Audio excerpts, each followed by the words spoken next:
Welcome to arrays and functions. Welcome to arrays and functions. Arrays and functions.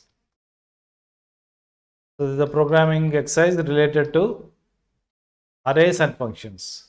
We discussed arrays, we discussed functions, but how do you combine these arrays and functions? Basically, how do you pass arrays to functions, and what happens when you pass arrays to functions? So I'm typing the program, include stdio.h, main, and within the main let us declare an array. Let us declare an array. Integers, say a of some 20, a of some 20, and then n some I, where n represents the number of elements, I represents the say the index variable. Okay, we have declared it. Let us have one function also, which will be used for passing the array. So void function, the integer a, something like so. Let us have a declaration. Okay, let us save it first, step by step. Let us try to do it step by step.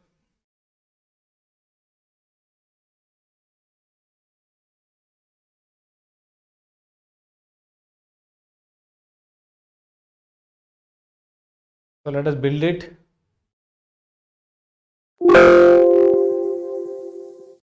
Let us build it.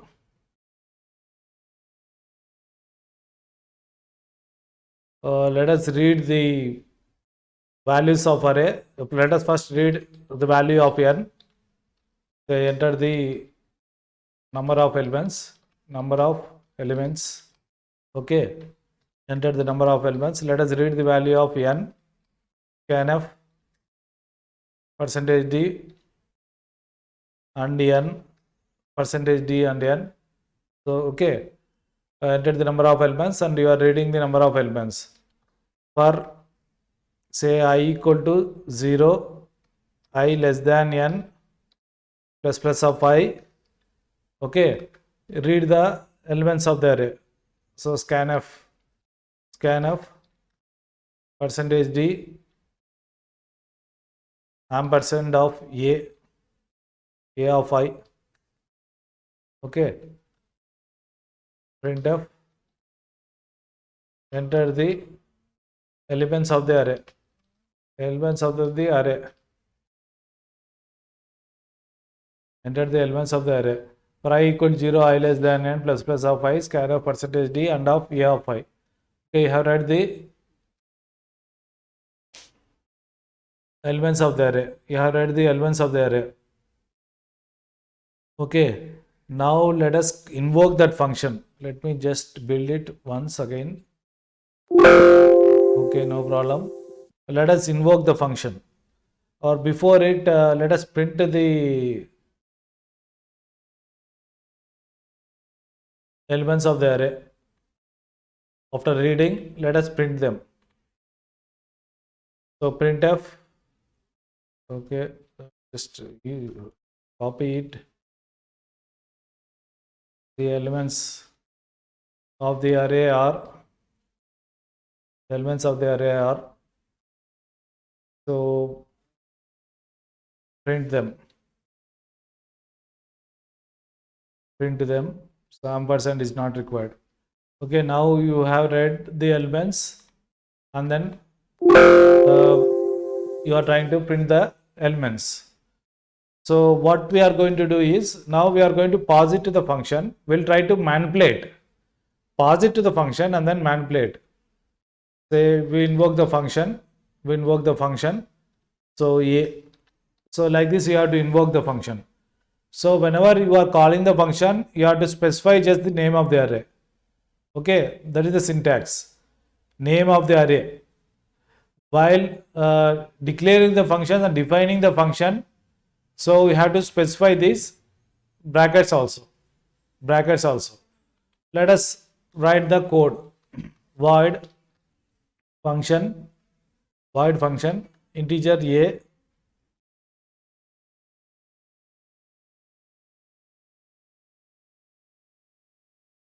integer a.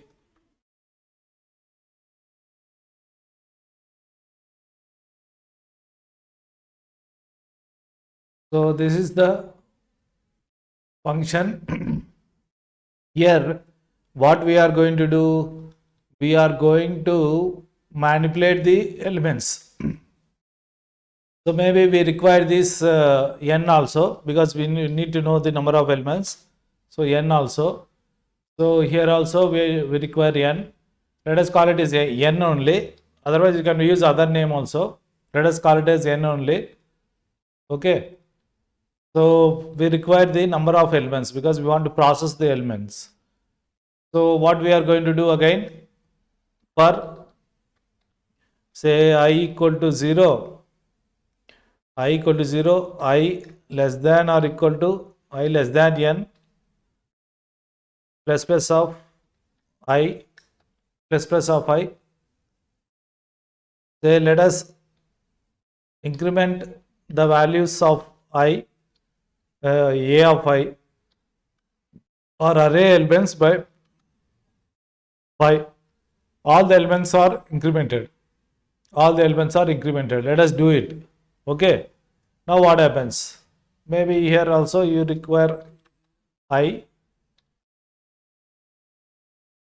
Let us build it. So what we are doing? So we are reading the elements of the array. Okay. We are reading the number of elements. We are reading the elements of the array. So after that, we are just printing it to verify whether the read is correct or not. After that, we are invoking the function, and within the function, we are incrementing the array elements by 5. Array elements 5. Now, if I print here, if I print the values of array, what will be printed? What will be printed? So, let us first execute before adding those statements. Say 5. The elements of the array, let us give as 1, 2, 3, 4, 5. The elements of the array are 1, 2, 3, 4, 5. So that means we have correctly read and printed 1, 2, 3, 4, 5. Let us give the space here. Now here we have manipulated. Okay. We have manipulated. Now what we are interested is how this array is passed. Is it call by value or call by reference? If it is call by value, then the elements of the array should not be modified. If it is call by reference, the elements of the array should be modified. So for that, what we are going to do, after calling the function, we are going to print and verify. Okay, we are going to print and verify. Enter the elements of the array. Say after function invocation or okay, let us do it.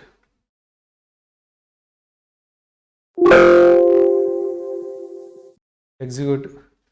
So 5, 1, 2, 3, 4, 5. So you can see 1, 2, 3, 4, 5 initial values. So the elements of the array after invocation are 6, 7, 8, 9, 10. That means the values are modified. So arrays are passed by call by reference.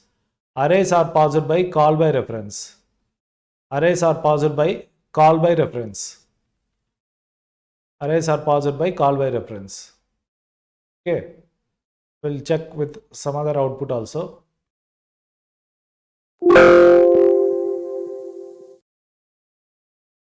There's some 10 elements. 11, 22, 33, 24, 5, 6. Some random elements I will give.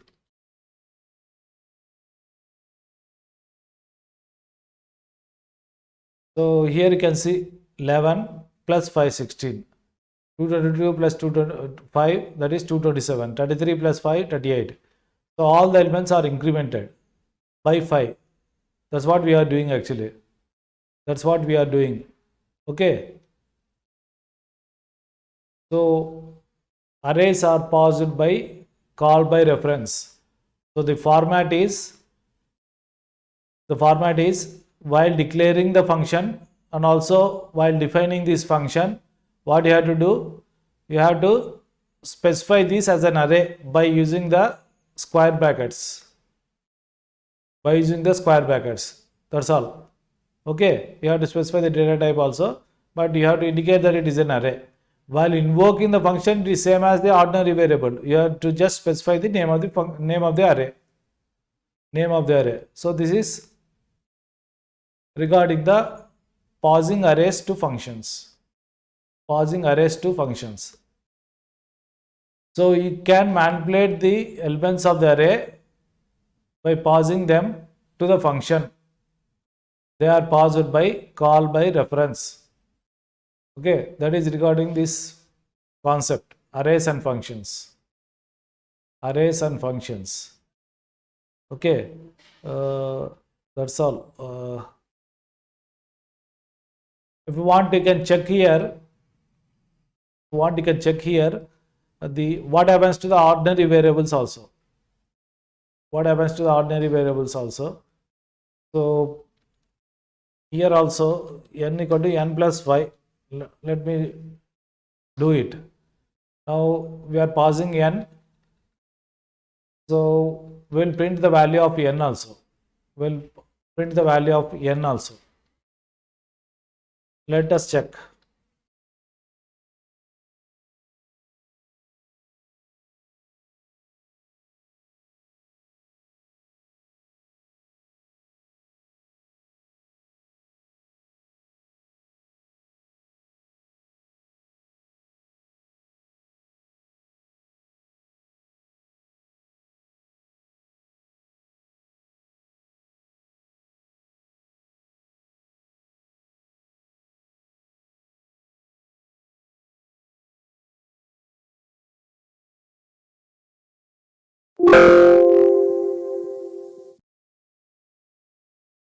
Say n value 5, 1, 2, 3, 4, 5.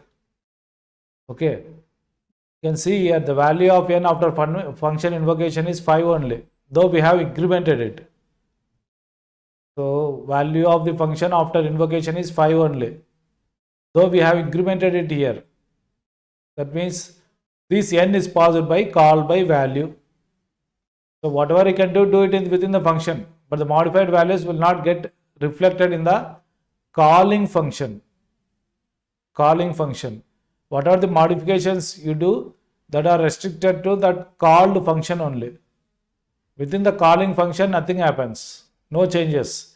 Whereas in the case of array, if you modify within the calling function, if you modify within the called function, the modified values will get reflected in the calling function also. The modified values will get reflected in the calling function also. Okay. So this is regarding the arrays and functions and using the call by reference parameter pausing technique for arrays. Okay, thank you. Thank you for joining.